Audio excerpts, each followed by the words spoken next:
Well, huzzah! And we're back, Everybody. Hi, I'm Kaerhart, numerologist and astrologer, and this is my best friend Sophie One. astrologer and celestial guide. And we are so excited to do this cosmic It's forecast bringing the cosmic forecast back. for the week of, and I always forget this, but it's June 30th through July. I have to look down at my phone to be like, what week are we talking about? Because sometimes I'm like, What day is it? What year is it? it's June 30th through July 6th.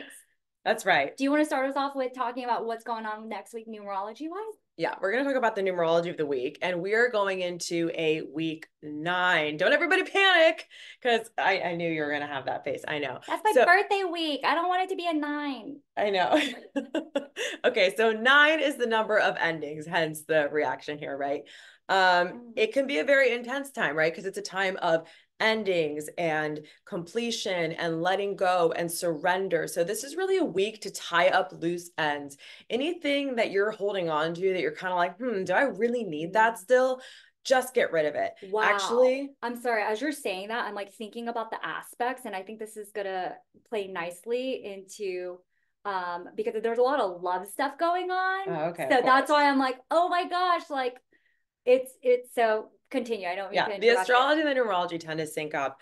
But I always say, like, a practical tip to do in the 9 is to go through your closet or go through your home and get rid of anything that you don't need. Or people. Yeah, exactly. People too, right? Go through your energetic closet, your mental closet. And again, purge anything that you no longer need, right? Physical closet, aka the people. Yeah, exactly. All of it. So I think it's all about, again, closures and letting go and wrapping up projects. And it's a really good time to reflect and assess, like, where are you at right now? What are the new things you want to call in next week during this week of new beginnings, right? Because the 9 comes before the 1. So the 9 is all about closing things out and letting go so that when you're in that 1 energy, you can then call in the new. So again, it's such a time of transformation. It's a time of being that caterpillar in the cocoon and just allowing yourself to transform.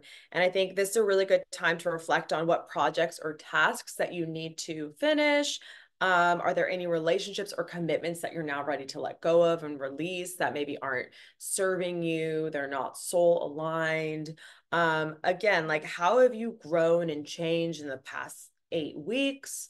Again, just a time to reflect. The 9 is also the number of the humanitarian. So if there's any sort of humanitarian causes or efforts that are really near and dear to your heart, this could be a time to give back, to donate, even just to help out a friend.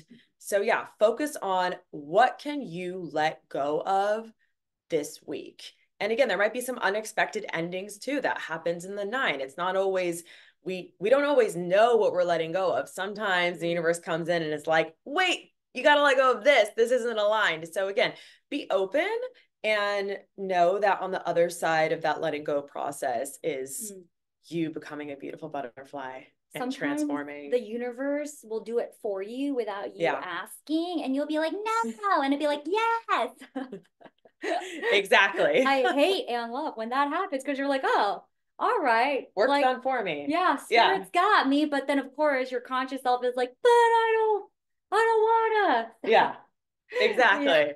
But this week is the week to let go. So again, declutter, journal, meditate, volunteer, and as always, do some self-care, but especially this week. Yeah. Yeah, so that's a Awesome. numerology. Like actually plays so nicely into what's happening with astrology. So the first big thing that we have going on is Venus trine Saturn. So that's happening Ooh. July 3rd. Whoa, Yeah. okay. And so it's kind of like I think with the 9, it's almost gonna ask you, hey, is this a commitment you really want to be making? Like you're gonna be either doubling down or you're gonna be like, we got to get rid of this. Yeah. And I also think that it's about like projects like you talked about that are in alignment or really not in alignment. And Venus is the planet, obviously, love, money, happiness, beauty.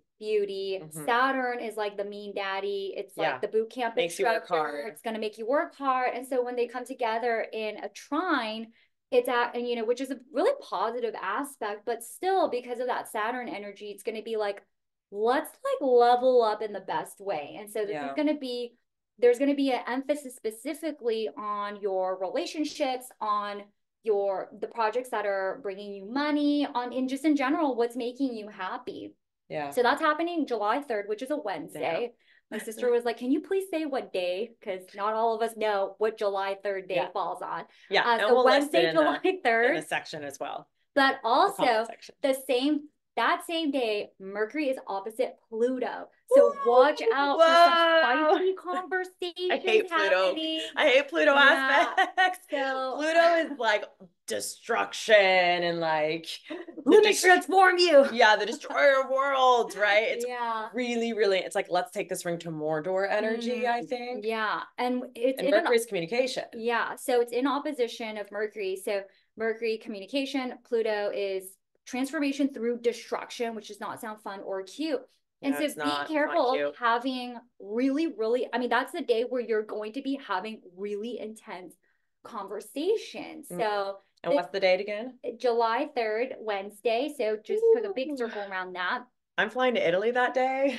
Oh my God. Mercury's travel. Yeah. Yeah. Wow. That is it's not retrograde. That is the day before my birthday. So I'm like, woo, it's gonna get spicy. It's gonna be a spicy When is birthday. it not spicy? But yeah, so watch out for that. But like I really think that you're meant to have some kind of big breakthrough or breakdown, especially with this 9, right? Absolutely. So we're gonna be like really clearing the air with these conversations. Breaking down to breakthrough. And what was that quote you said before we started recording? The first act of creation is destruction. Boom. That's total 9 energy, everybody. Act of creation is destruction. I always have to repeat it to clients and they're like, huh? What? Who? But we just want good times and celebration. What? So that's happening. And then it's interesting because we have the new moon coming up. And that is next week? Yes. Okay. That is happening July 5th. So that's a Friday. I have to look at my notes. Friday, we have this new moon that's happening. And it's in the Western sign of Cancer, which is all about nurturing. And, Cancer is actually a very maternal, nurturing, emotional. So I'm not going to lie, this new moon is going to be emotional. In Vedic, it's in, or Vedic sidereal, it's in Gemini, but it's specifically in a really interesting lunar mansion, which is Punarvasu, which translates to prosperous again. Oh, I like that. And it's really all about like a renewal. And so it kind of goes along well with this 9 energy of the renewal and being able to. And Pluto. Yeah. And so when you were saying the 9, I was like, oh my gosh, there's going to be a bunch of destruction so that we can renew and be prosperous again. And it's interesting because I feel like Cancer in the Western system, it's actually a very abundant sign. People talk about Leo as like, oh, that's the abundant. I'm like, no, it's actually Cancer, like 28 degrees Cancer. Especially when it has to do with the home. Exactly. Yeah. And so this actually translates nicely between Western and Vedic, but I like to look at that lunar mansion to see, okay, what's the specific theme? And so it literally translates to prosperous again. So I like that. That is the major aspects, which is a lot. I'm like, oh my God, Venus trine Saturn, Mercury opposite Pluto. And then boom, this new moon comes in. New moon, new me. Yeah. New everything. New moons are a really good time for manifesting too, right? It's when the sky is the darkest. You can like paint your intentions upon it. So I would definitely suggest whenever it is a new moon to just kind of reflect on, again, what newness you're calling into your life, which is how we started this video as well. Yes. Right? It's like, what can you let go of so that you can then call in new things? And the new moon is really asking you to do the same. Yes. So it's, the starting over process is such an important process, but I think that it's nice because there's an emphasis that, hey, if you want to start over, you need to clear health. Yeah, and exactly. You need to always. remove. And that's what people forget about. So it is a really great time to manifest. It is a really great time to tap into what makes you feel prosperous. What do you want in terms of the prosperity mindset? But also I recommend when you manifest, think of a time where you've already have been prosperous and really tap into what that felt like. That's always the best way to manifest. It's more about the feeling and the knowing of like, oh, I've already had this before, and tapping into that energy, because like I said, it means prosperous again. So that is something I would recommend in terms of manifesting with this new moon. Yeah. Yeah. Yeah. So that's your week ahead. yes, everyone have a wonderful new moon. Yes. See you next week.